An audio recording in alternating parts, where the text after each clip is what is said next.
Kayo, pastor, ang dapat humarap sa susunod na pagdinig because you are being subpoenaed by this committee. Hindi po kayo anak ng Diyos na exempt sa otoridad ng Estado. Sinasabi nyo, pastor, na marami kayong makapangyarihang kaibigan. Kawalan ng galang sa buong institusyon ng Senado ang inyong pagtangging humarap.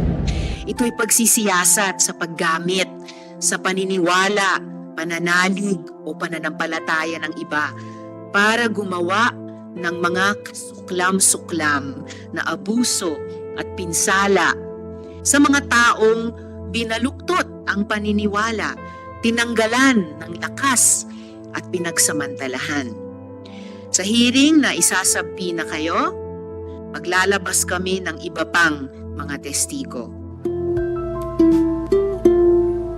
May ebidensya tayo ng panggagahasa sa menor de edad, ng pisikal na pang-aabuso sa mga mismong tagapagsunod nila.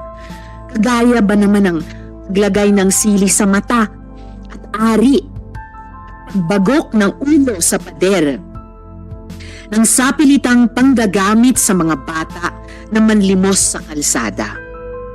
Kung mapatunayan sa hukuman na totoo, these all constitute charges of child abuse, serious physical injuries, and even human trafficking, which warrants life imprisonment. Di po nakakagulat na ito mismo ang kinakaharap ng kaso ni Ginoong Quiboloy sa Estados Unidos. Ito daw, si Ginoong Quiboloy, ay mahilig palibutan ang sarili ng mga magagandang babae. Yung mga choir sa likod niya, puro magaganda. At itong mga photos na ito, public photos na galing sa internet at sa media. Mayroon po tayong documentation ng mga babaeng taga-Ukraine na paulit-ulit na pinagsamantalahan ni Quiboloy sa paniniwalang ang pakikipagtalik sa kanya ay pagsasakripisyo para sa Diyos Ama. Sila ay kasama din sa choir ni Quiboloy. Panoorin po natin ang mga video na ito. I think it's like 2012 that I came. My mom and my siblings, they started to attend first congregation here in Ukraine. So they were trying me to that I will also join them. They've been like trying to get me in also to the kingdom. What year did you go to Davao? Oh, I think it's 2012. Okay, and then can you tell me how you became a pastoral? I became pastoral maybe like maybe 5 or 6 months. I remember there was one day we had the preparation for there's ICD, International Children's Day. So I joined the dances, and I remember after it's like late at night, somebody called me and they said that Pastor Quiboloy, like he's waiting for you, he's calling. So I didn't like think anything, and then when Pastor Quiboloy called me, like he was asking me if I will become a pastoral, and he said that you must sacrifice everything, including your body. But I was like very innocent to that. I did not understand. I thought it just sacrificed your body, that it's you will not be married like that. There was time that he was calling me at night again, and then he was trying to explain to me what is the meaning of that. Like you have to like sacrifice your body. You have to have a with him. Not right away that I was okay with that. It's like maybe 4 months more. Around what month did it start when he started? Maybe it's like summer 2013, something like that. How long were you a pastoral, and how long were you being used by Pastor Quiboloy? If it's from 2013, and then I left 2021, so it's like 8 years, I think. And during that whole period, you were being used by Kiboloy. Yes. You also met the other pastorals, the other Ukrainian pastorals. Yes, all of us. You don't even think that others are like that also, because they're saying like don't tell anybody. It's a very like sacred ministry. Not everybody can like be like that. It's not all the same. It's like he will sleep with someone like once or two times, and the other one they have to be like every week like night. It's called night duty. Okay. Like us, we've been there every week. When we have to go. There's like schedule for every girl that you have to be there. Every time I go there, I was like praying that he will be just sleeping and not touching me. One time at night, he came to me to my room to have a and I was crying. I said that I don't want. And he got mad at me. He said like, you're going to hell because of that. I was about 21 years old. It was 2014. And Where did you stay? I stay in a dorm, like a building, separate building. And most of the people there was Ukrainian. Tell me how your relationship with Pastor Kiboloy developed or unfolded. At first, our relationship was very good, very warm, very friendly. I didn't feel everything like, oh, he's like me. No, there's nothing about that. And transfer me in one room. I live with the Jack Roy. She's pastoral and one of the closest, like she's very close to pastor. And I live with her in one room. And little by little, some girls like Jack Roy and other girls of pastorals are Filipino. They used to fellowship to me like, are you ready to sacrifice everything to God, to the Father, like pastor? Of course, I already sacrificed. I leave my job, I leave my school, I leave my friends, my parents. I already sacrificed a lot of. So what do you mean? I cannot understand, because I already sacrificed, and this is the life that I choose and I live, and I believe that this is God's way for me. So, and they was just like, even your body you can sacrifice. When he see that there is no Ukrainian girls and I'm alone, so he start more and more to talk to me.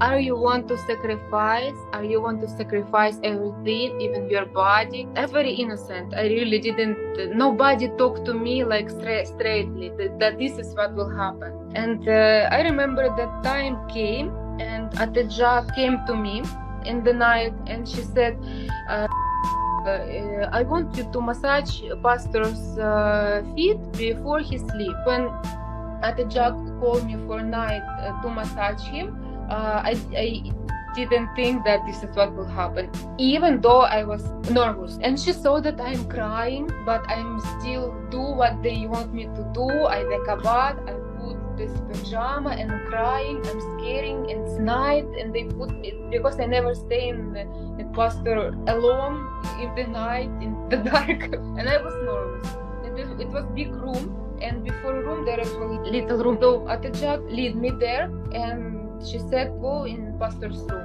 And I just stayed in this little room because I was scary and I was crying, and pastor was waiting for me. Till he realized that I'm not coming, and he by myself went out and pulled me in his room. And I was like scary, and he said like, massage my feet, here, and then little by little, and I was very nervous, and it was dark. And suddenly he started to move my hands to put on his. He said massage here, and I said, oh my God, okay, and I massaged. And after that, little by little, he just turned to me and he removed my clothes. And I even can, because I was very shocked. I was like, I cannot explain, because I was nervous. If this is what happened, he just removed my clothes and have. Women below the age of 18 years old, were they also being used? Yeah, I didn't know about this for how many years till before I left Philippines. I heard from other, like, she's very close to pastor. She grew up with him. She's a senior there, and she's pastoral. And I heard that, oh, you're crying because I always complain about this pastor's ministry. And she said, "Oh, you're crying that you're pastoral? At least you're mature, but I become a pastoral in 12 years old." This is time when I was like shocked. The next day when I heard this, that become a pastoral in 12 years old, I started to fight with pastor and ask why, is it normal? So, ngayon po, gusto ko pong bigyan ng pagkakataon magbasa ng kanyang salaysay ang pangunahing witness natin na si Elias Amanda. So, Miss Amanda, you have the floor. Good morning, Madam Chair. Attorney Ayan M. Entrina, appearing for alias Amanda. Salamat, Attorney Ayan. Yes, Miss Amanda, please proceed. Good morning, Honorable Chairperson Risa Ontiveros and other honorable members of the committee. Ako po si alias Amanda. Ngayong umaga po ay babasahin ko ang aking salaysay na dati ko na rin na-idetalya sa affidavit. Isasubmit ko rin po ang affidavit na yon sa ating chairperson. Dati po akong full-time miracle worker ng Kingdom of Jesus Christ, the name above every name, ni Pastor Apollo C. Kibuloy. Gagamitin ko po ang abbreviation na KJC. Pinagsamantalahan ako ni Pastor Kibuloy bilang menor de edad na pinaniwala nila ako na hindi dapat questionin ang pagsasamantala niya dahil mali na questionin ng ama. Namulat po ako sa KJC ministry dahil sa aking ama na masugid na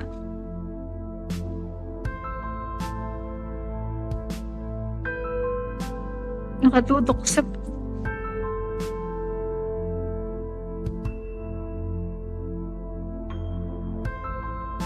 Okay lang po, Miss Amanda. Take your time po.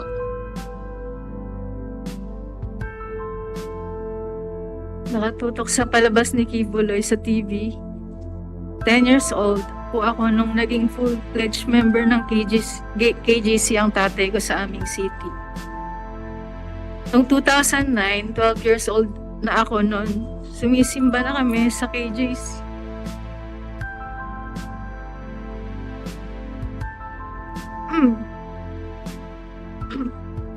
Miss Amanda, bago kayo magpatuloy, nais ko lang i-acknowledge ang presensya ni Senador Estrada. Salamat po sa pagdalo ninyo, Sen. Yes, Miss Amanda, patuloy po.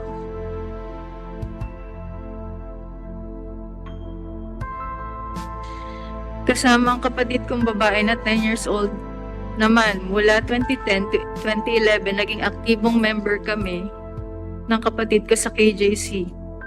2012 na binyagan o na-baptize na kami under KJC rights at mula noon, official members na kami.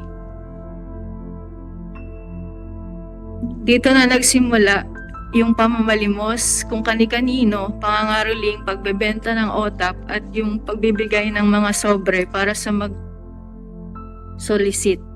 Bata pa kami noon, kaya wala kaming magawa.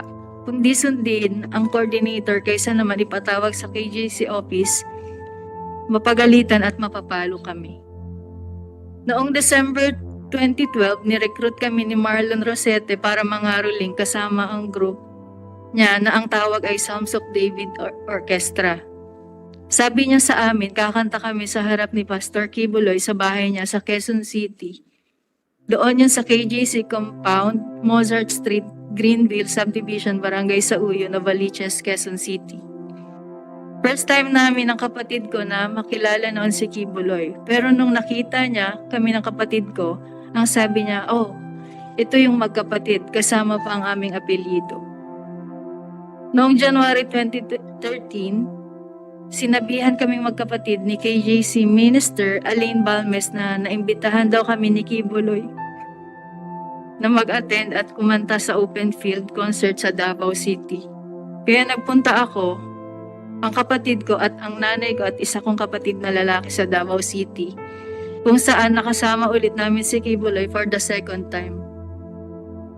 Pagkatapos ng concert, inimbitahan ako na maghapunan kasama si Kibuloy, kasama ang isang babae na si Ingrid Canada. Doon ni-recruit kami ni Ingrid, kami ng kapatid ko na maging full-time workers. Ang sabi sa amin, bibigyan kami ng libreng paaral sa Jose Maria College or JMC. At magkakaroon ng allowance, may free board and lodging. Ang sabi pa, magiging party daw kami ng choir group ni Kibuloy at makakasama daw sa mga palabas niya sa live TV. Makakasakay daw kami sa eroplano ni Kibuloy, makakapag-travel daw kami ng libre. At dun po pumayag ang aking ina. Noong July 2013, 16 years old na ako nito, na-promote kami bilang close-in pastoral. Sa puntong ito, nilipat kaming magkapatid sa isang dorm sa loob ng KJC Davao Compound. Pagtungtong ko ng 17 years old, mas naging masela na ang ipinapagawa nila.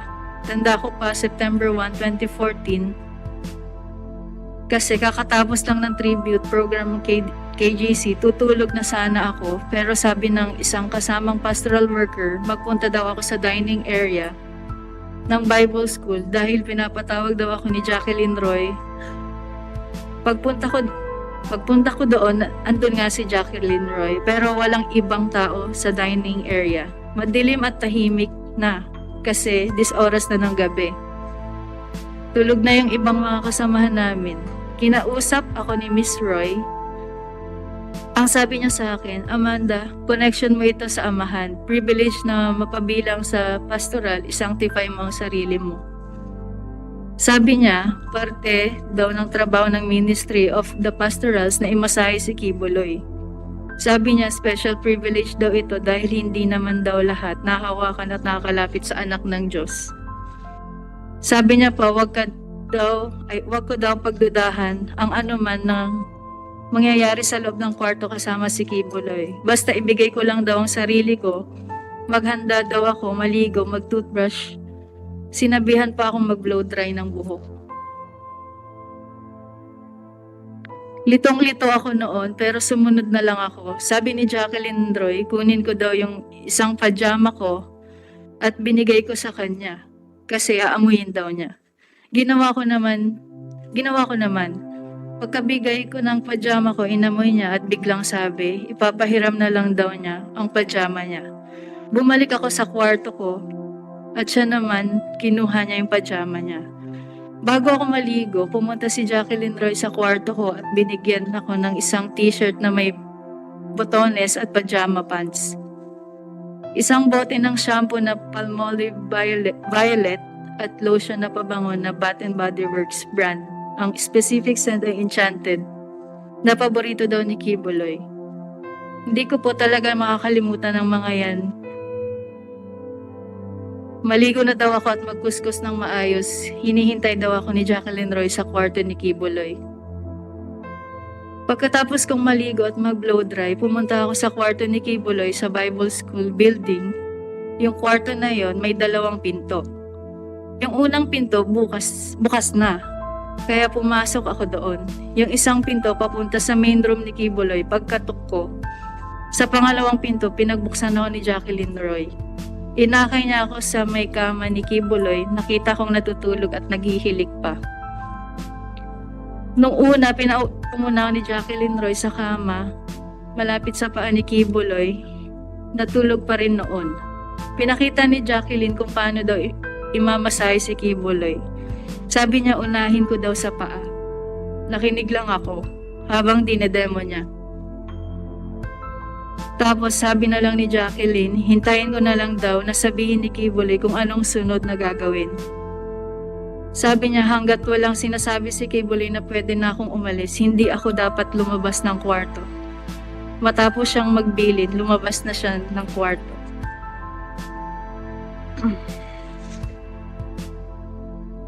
Pagkaalis ni Jacqueline, sinimulan ko na yung pagmamasahe hanggang sa namasahe ko na ang paa at likod niya. Inaantok na ako that time kasi halos 1 a.m. to 2 a.m. na po siya. Gising na si Kibuloy na to tapos sinabihan niya ako na umupo daw sa gitna ng kama.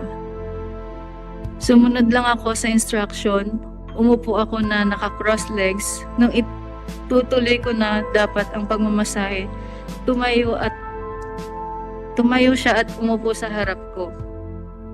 Sinimulan niyang tanggalin ang butones ng t-shirt ko hanggang sa tuluyan niya tinanggal ang buong t-shirt ko. Sabi niya, tumalikod daw ako. Sumunod lang ako doon at tinanggal niya ang aking bra.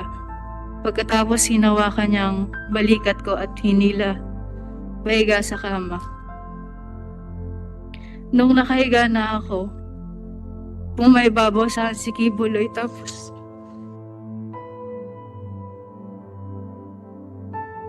kahit pareho pa kaming nakapajama nun, kinikis-kis niya ang ari niya sa ari ko.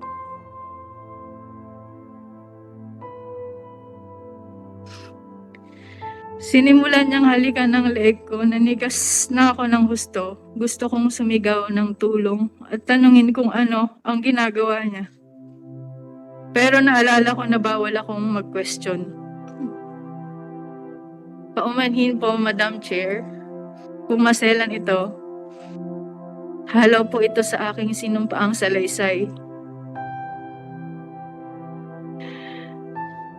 Nung tinigasan na siya, sinimulan niyang tanggalin ang pajama at pants at underwear ko.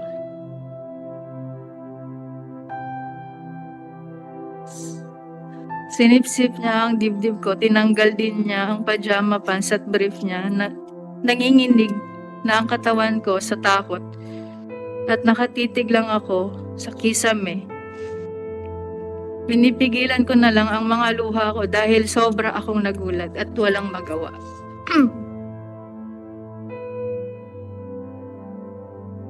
Pagkatapos ay tuluyan na akong pinagsamantala ni Apollo Kibuloy nung siya ay natapos na. Pumunta siya sa CR. Tulala pa rin ako, nakatitig lang sa kisame.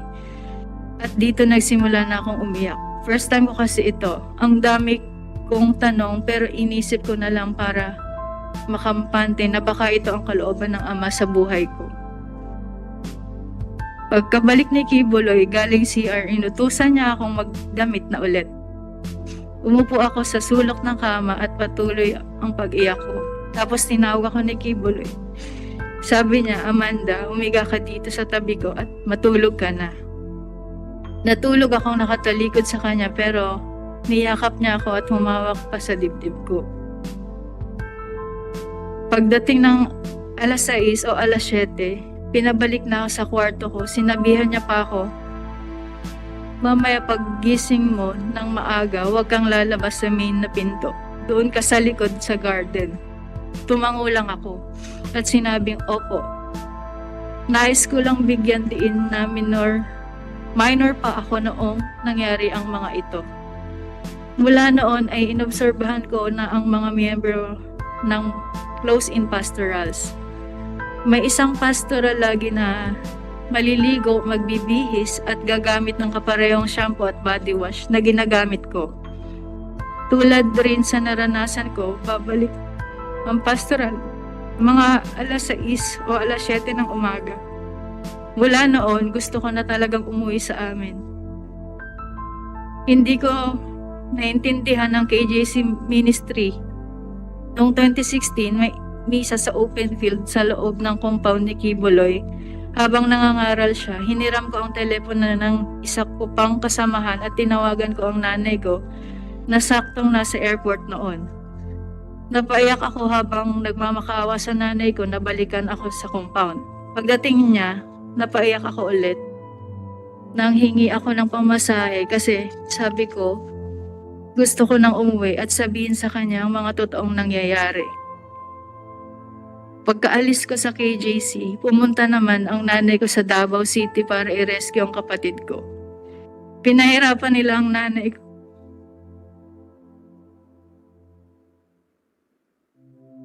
Pero dahil minor ang kapatid ko, sa kalaunan ay na-release din siya.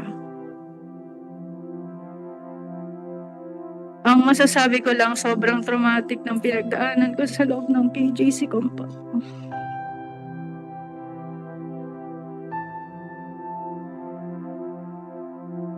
Hanggang ngayon, hindi pa rin ako nakaka-recover.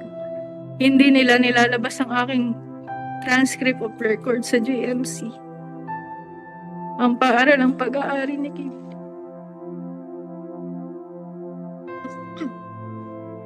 Dahil may utang daw kaming tuition, kami ng kapatid ko. Samantalang, una pa lang sinabi na nila na kami ay scholar. nakipag-ugnayan na rin ako sa mga dating pastoral na hindi na rin kontaktado sa KJC. Ibinahagi din nila sa akin ang kanilang mga kakilakilabot na karanasan sa loob. Alam kong hindi lang ako ang menor de edad na biktima ng sexual harassment ni Kibuloy. Pinapasalamatan ko ang kumiting ito sa pagkakataong magsalita sa harapan ninyo ngayon. Thank you.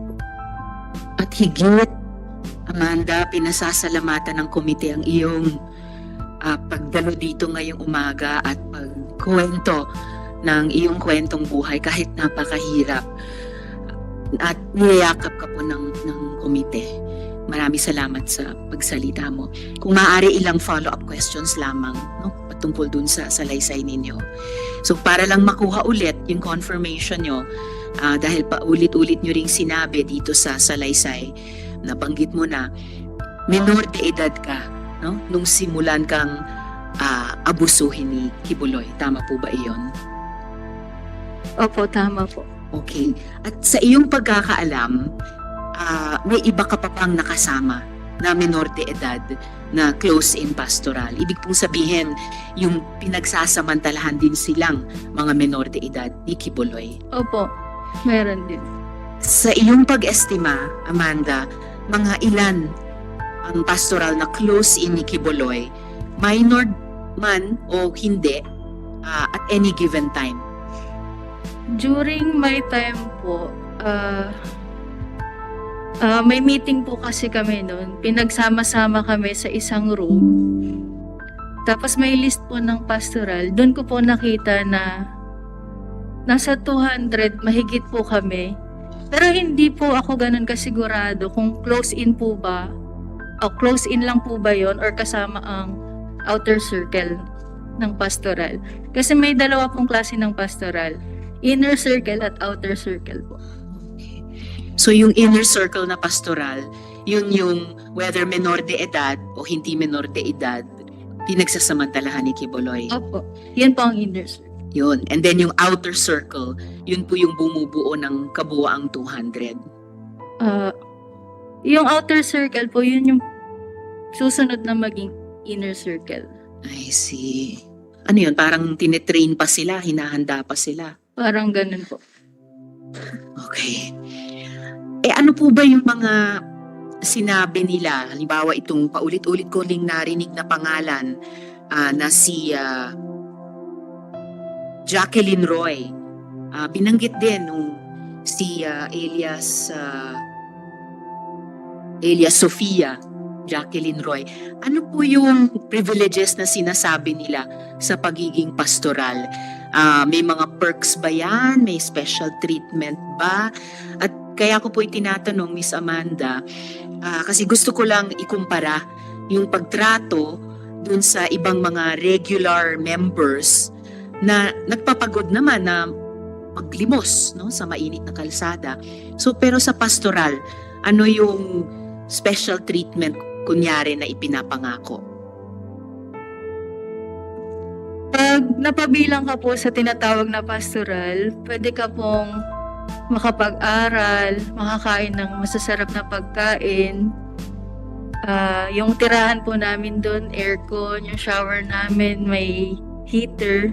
Tapos napapasama din po kami sa dinner or lunch ni Kibuloy, kasama ng ibang close-in. Ganun po. At lahat din ba ng mga close-in pastoral na pinapangakuan ng ganitong mga privileges, lahat ba sila, lahat ba kayo noon kasama din dun sa choir? Opo, kasama po kami. Paano kung hindi marunong kumanta? Design lang po yung iba sa likod. Okay, so basta... Hindi naman po lahat may hawak ng mic. Yun po. At ito nga, mabalikan natin yung narinig ko sa inyo, narinig ko kay Elias Sofia na pangalan. Sino naman yung Jacqueline Roy na yan o Ate Jack na yan na binanggit sa video at banggit nyo rin sa inyong salaysay? Siya po yung ate-ate namin na bridge po namin bago kami mag-report kay Kibuloy po. So siya yung nagtutulay sa inyo? Opo. patungo sa pagiging close-in pastoral. Tapos may mga instruction po siya na magdasal po muna kami bago namin iharap yung sarili namin kay Kibuloy. Pero ate-ate ang trato nyo sa kanya. Opo. Kasi tawag din ni Elias Sofia sa kanya, Ate Jack. Opo. Okay. Comsec, paki-note na sa susunod na pagdinig natin, imbitahin natin bilang resource person si Ms. Jacqueline Roy.